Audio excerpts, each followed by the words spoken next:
लाडकी बहीण योजना आणि या योजनेत घोटाळा झाल्याचा पुन्हा एकदा समोर येत आहे। किंबहुना या घोटाळ्यात उपघोटाळा झाला असल्याची बातमी आहे। 9,000वर सरकारी महिला कर्मचाऱ्यांनी या योजनेचा लाभ घेतलाय। सरकारी सेवेतून निवृत्त महिलांनी देखील फायदा उचलल्याचा प्रकार उघडकीस आलेला आहे। लाडकी बहीण योजनेत झालेले एक घोटाळे आता समोर येत आहेत।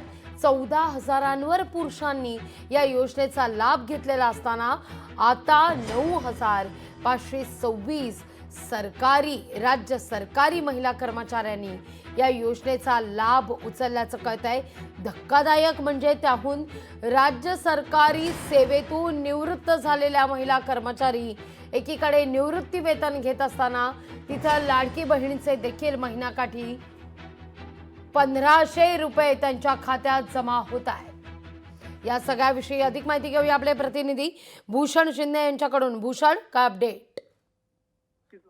विधानसभा निवडणुकीच्या काही महिन्यापूर्वी सुरू झालेली लाडकी बहीण योजनेची एकंदर त्यामध्ये काही जे घोटाळे सध्या आपल्या समोर येत आहेत, त्यामुळे अनेक प्रश्नचिन्ह सध्या उपस्थित झालेले आहेत।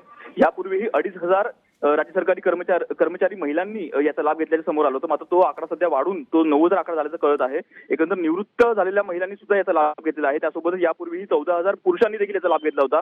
त्यामुळे ही नक्की आकडेवारी आता कोणत्या निकषावर त्यांना देण्यात आलं होतं, कोणत्या निकषावर त्यांना अशा प्रकारे योजनेचा लाभ मिळतो, हे अनेक गंभीर प्रश्न सध्या निर्माण होत आहे। त्यामुळे सध्या तरी या सर्व योजनेवर सध्या प्रश्नचिन्ह उभं राहत आहे आणि एकंदर या संपूर्ण घोटाळ्यामुळे कुठेतरी विरोधकाच्या हाती मात्र कोणीच आपल्याला आयतं सापडलेलं पाहायला मिळत आहे। लागवी अगदी भूषण, तुर्तास धन्यवाद तुम्ही दिलेल्या एकूण सविस्तर माहिती करता।